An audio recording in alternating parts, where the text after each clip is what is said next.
like to come up, please cite your first and last name, spell your last name, and you will have 5 minutes to speak. Is there anybody signed up to talk this evening? Yes, Mr. President. Ms. Nikki Freeman.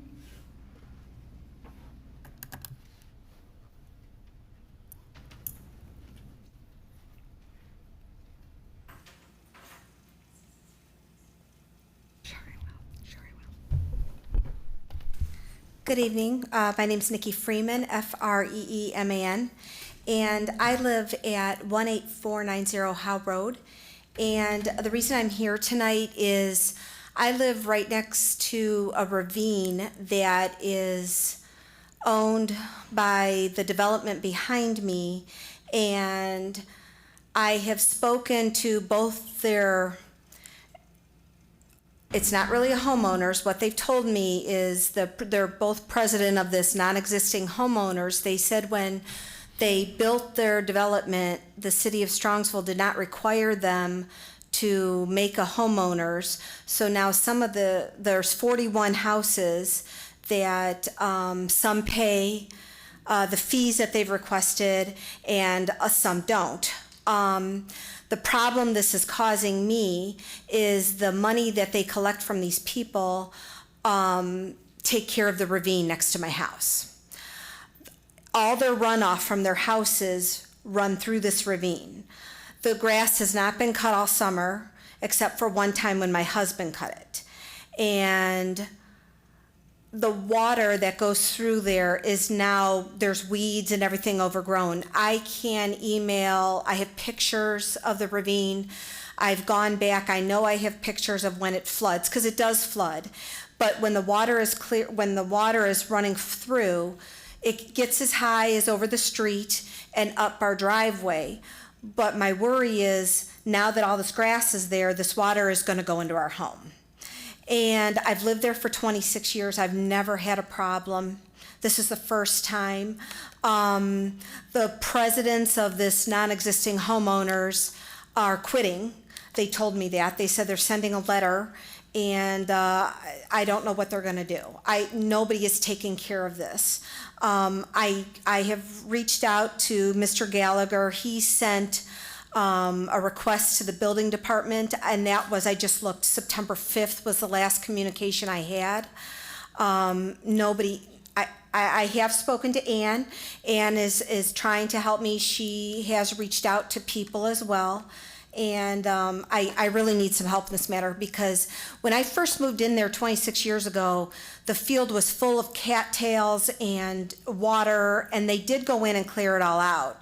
It's really becoming a mess. The trees are all overgrown. There's poison ivy everywhere. I'm worried about the water being like at a standstill. What is that called when water doesn't move?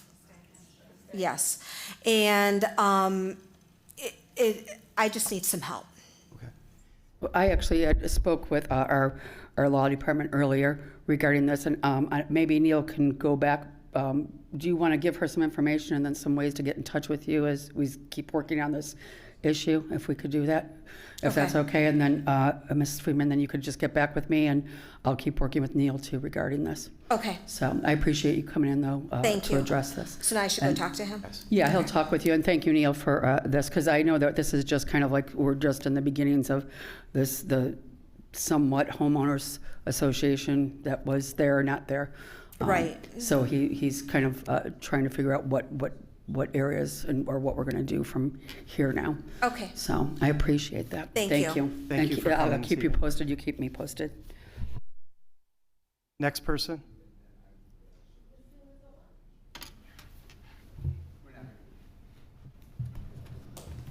Sumazola, 3440 Boston Road, Brunswick, Ohio. So I am thrilled about that transportation study, though we were aware of that. But are you telling me, though, that there is going to be no further study right now? It stops. As of today. As of today, all it I can stops. do is read the letter as to what the director has indicated. Okay. If it changes, it's not anything we're doing here. As I suggested to all of you, anything else that you would want to accomplish needs to happen through your state legislators. Which we're working on that, and we would Yeah. ask that you support that then, Yeah. to repeal And- this. Get to them, and I can't, and I think someone mentioned to me earlier that, well, we need to remove that house Provision, from house. yes. I can't do that here. This is something that has to be done legislatively. Well, maybe Senator You started the Patton- process with Right, them. maybe Senator Patton, who put this in to begin with, could now help with the repeal of it. You know, because this will hang over our heads if we don't get this out. Everybody on Boston, it will just hang over their heads. Though I'm grateful for the study, but none of you should be taking credit and like, hey, look, we listened to you, because you didn't. The study just proved otherwise. No, But I do at appreciate it. the end of the day, we will do what ODOT instructs us to do and NOACA, because this is a part of the federal highway system, and that's right. where the money comes from. And that's the bottom line to it all, so Right, okay. All right, thank you. okay. Mr. Buckley Wilford? Hey, how's your new street? My name's Buckley Wilford, 18583 Benbow Road. I very much like my new street. Okay. Benbow looks better than it has my whole life. Born 1973, always been there. Parents bought in 62. Thank Ann. It's nice. What's that? Thank Ann. All right, well, I'm glad that new street's there. She really put the pressure on the administration to get that done. Well, I'm very happy about this new street. But I could use some speed bumps or some more police on the street. Hey. Do have a lot of We are going to speeders take care of going. that, though, also, yes. That's a concern. They were all of here mine. tonight, you could have asked. We could No, use some that's a concern of ours, too, and that will be something that they, knowing that there's a new road and that it's nice and smooth, that people are going to want to make sure that it's nice and smooth by increasing their speeds. So we had already kind of addressed that a little bit, too. That's good. I love the police thing. This was great. I'm so glad I came tonight. I know it came for opposing things, but I'm glad I got to see these police. I think the police in Strongsville are top-notch, number one. I knew Mark Fender personally, top-notch guy, and I'm so happy to see everything that went on here tonight as well, too. But I want to also emphasize what Sue said. If you guys could write a letter to Tom Patton, there's a vote going on tomorrow that it will be for moving forward to repeal that law. Right there where Tom Patton, I'm sure, will be voting as well. If people would move, it's in the ballot, it's in motion, we already have it going. If it would come from anybody here, that would be a big powerful thing, especially somebody who knows Tom Patton. That would be a great help for everybody. And I personally don't want to see an interchange at Drake Road. I don't want to see one at Shermer. I don't want to see one anywhere in Strong. I don't want to see one at Grafton Road either. I think that the thing should be done is we widen some of our roads. I know it'll be rough on the folks on Howe Road, but then they won't have a big ditch on each side of the road. They could have maybe sewage thing and have that suicide lane or something, but let's not call it a suicide lane. Let's call it an improvement. But there's other things that could be done, and I think that it shouldn't be an interchange, and we should do everything we can to stop this. We've been through it 20 different times now. It's cost our city a fortune of money. We should do something to solidify this now. We were to the Medina County Commissioners meeting recently. I've been taking a lot of days off work and a lot of time myself for all these things, and one guy talked about Wall Ehrenfeld and the mayor of Brunswick, and how at one point in 1990 or something, it was a good idea to put an interchange at Boston. But then when all the more building came and different things came, he said, no, it's not a good idea. And this is what we see, and that's why they made a decision as well to block it. I mean, we got places all over the place blocking this idea of the interchange. But I think that this is something that it would be much more powerful if some of you guys were to write somebody an email and let them know, Well, okay, Buck, you see, we have this idea. again, this is out of all of our hands, including, I have to step up for the council. Director Marchbanks is appointed by the governor, and this is now a legislative issue in Columbus. We will follow the instructions of ODOT and NOACA. That is the card we've been dealt here. Okay. So we have to comply. So and we're gonna comply with the director's wishes. I'm glad about that because it looks like it's all going for this thing to fold in. But then one other thing I want to say is we should be more careful as we look forward to the future for things like this that are going to deeply upset neighborhoods. I was going to read some stuff and really get you in, but I'm not going to do it because I'm glad I have my new road. But we know from the past that this was a bad idea. We shouldn't go with it. I tell you, I myself have like 7 or 8 political signs in my yard right now. I never had that many in my yard before. All my neighbors have all these political signs in their yards right now. I mean, I've got more political as crazy, and it's not good for you guys who are running for office because you guys were opposing this interchange. But I hope it never happens like this again. My wife even told me in other parts of my life, I'm a pastor of a church, that I'm going street preacher crazy sometimes. I'm like, there must just be all this stuff going on in my head. It's not good. So I want to try to step away from it all. I hope that this gets finalized, that it's like put out, there's no more interchange going to happen. You know, it's no ACA transportation, which right now they're not going with that. And we don't have to come to any more meetings, that there's peace, that there's no more troubles, you know. And I know it's not an easy job to do the job that you guys do with the city council, and I admire you. I'm glad that you do the job that you do. I support you 100% with everything that you guys do, even though you might think I've only been against you. But I just wanted to see this interchange go away because I think it's such an important thing for our community. So those are all the things I want to say, and I'll leave it be, and thank you for all your time listening to me. Ms. Sue Krejci?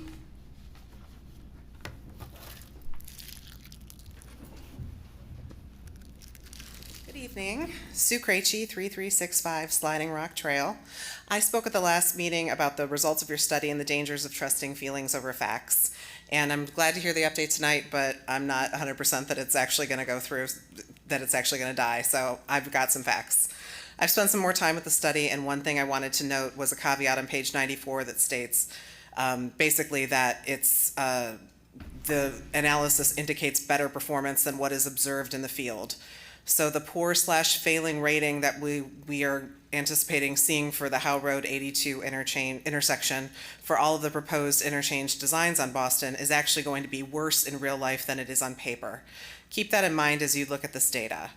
Appendix K compares each of the 5 proposed interchange options on Boston to doing nothing. Did you know that it shows a degradation in level of service by at least 1 grade for nearly all interchange options? That's right, building an interchange at Boston Road will slow down traffic on I-71, making it worse than it is right now, including north of 82. Unintended consequences, I suppose. Additionally, traffic at the Howe Road and Boston Road intersection will be worse, degraded by 2 or more levels in some cases with each interchange option. Ms. Roth, you represent this area, and you were very vocal during the slip ramp meetings about putting an interchange in at Boston instead. Do your constituents know that the traffic on 82 and Howe will still be poor/failing, and that the Howe Road Boston intersection will be significantly worse if this interchange gets built?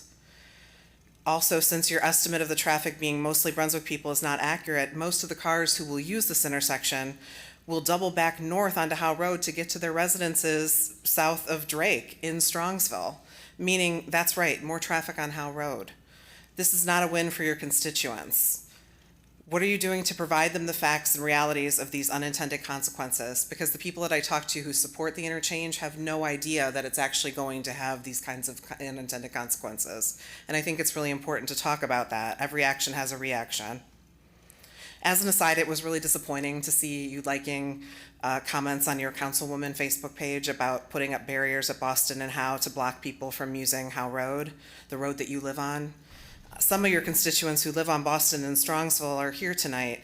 I wonder what they think of their elected representative who's running for re-election, not only forsaking them when it comes to trying to save their home, but then liking a hateful comment about blocking them from using Howe Road in their own city. It's just not appropriate. It's not a good look for an elected official.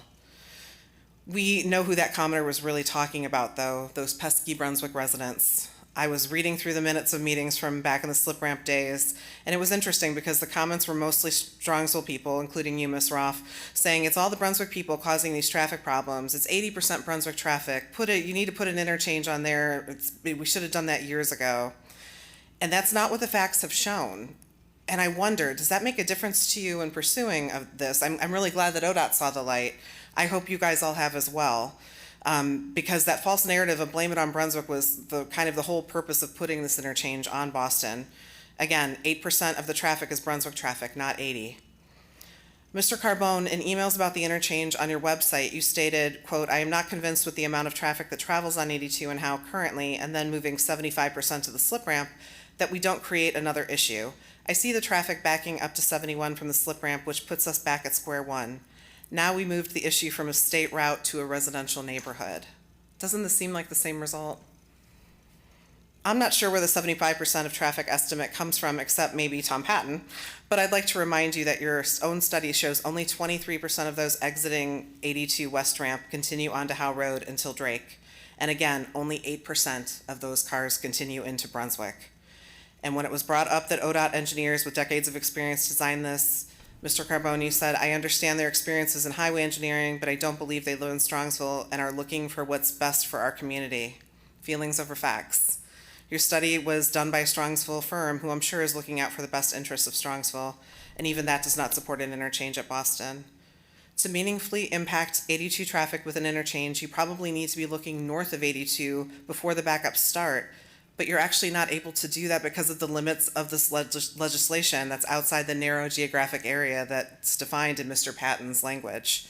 Just some more unintended consequences of feelings over facts. I wonder, when will the facts begin to change your mind? Thank you. Ms. Eileen Krejci? You're good? Okay. Ms. Michelle Maitland?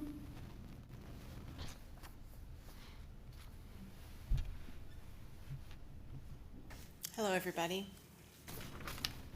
Thank you for giving me this Could opportunity. you say your first and last name? Spell your last I'm name and your sorry, I'm a address. Oh, that's first-timer okay. here. You're fine. Michelle Maitland, Maitland. My father is Bruce Maitland. He lives at 16030 Boston Road.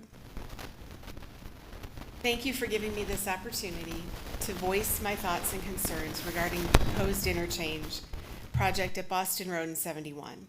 We can all agree that the matter that lays before us today is one of tremendous importance, not just to me, but also to our community at large and that of the Brunswick community as well. I've seen the concern, the upheaval, and felt the tremendous anxiety that this proposed project has stirred among our fellow residents. We have all observed the numerous signs of opposition, silent yet loud testimonials marking the unity of this community against a project that has proved time and time again to be a potential threat to our harmony and our stability.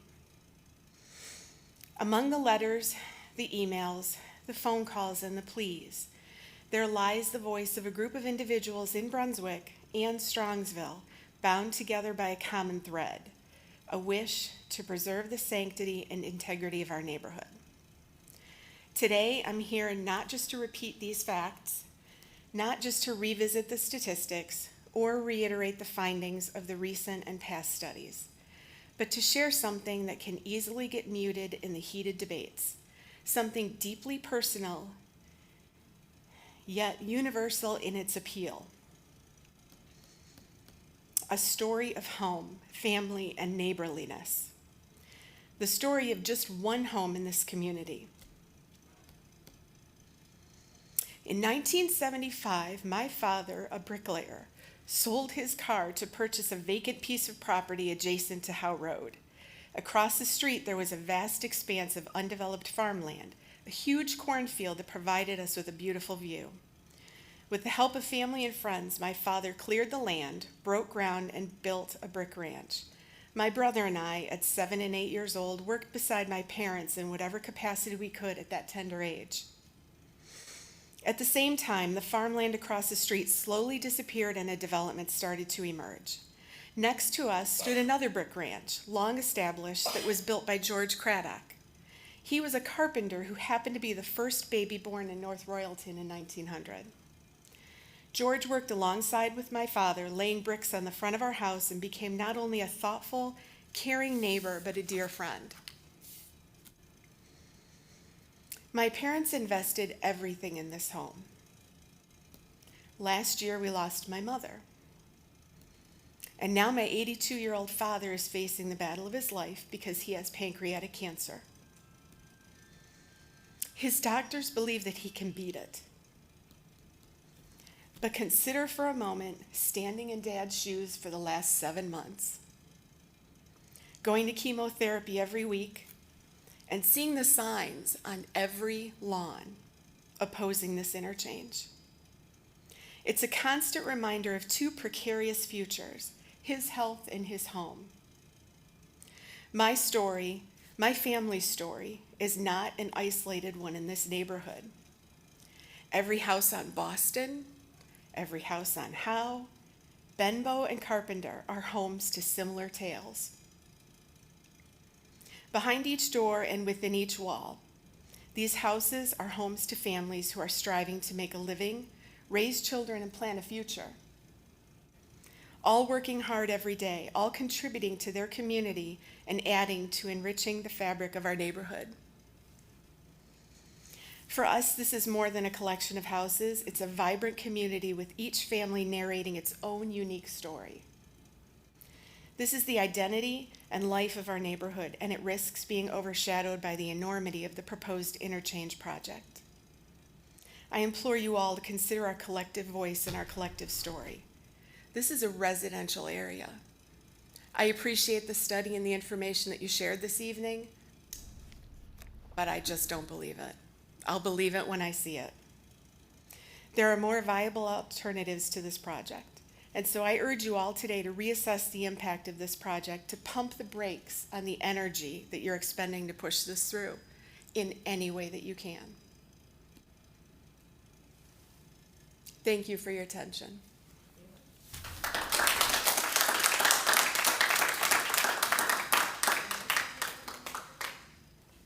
That's all that's signed in, Mr. President? Is there anybody else that would like to come up this evening?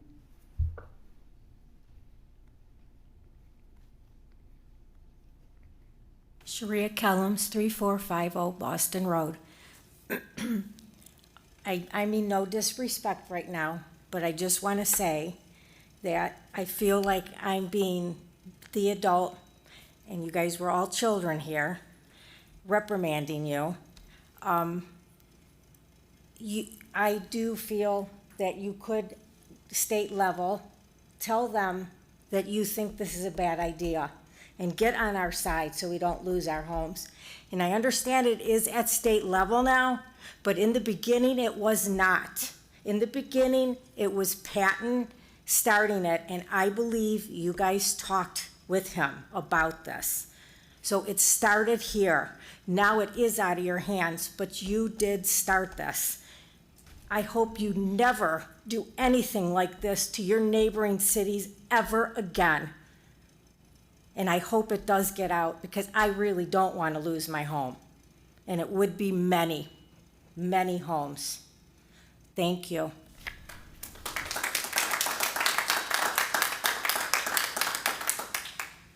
Anybody else this evening? Okay, we'll go to ordinances and resolutions. Ordinance number 2023-121 by Mayor Persiak and all members of council. An ordinance enacting new chapter 1476 of Title VI of Part 14 of the Building and Housing Code of the city's codified ordinances concerning solar energy facilities and declaring an emergency.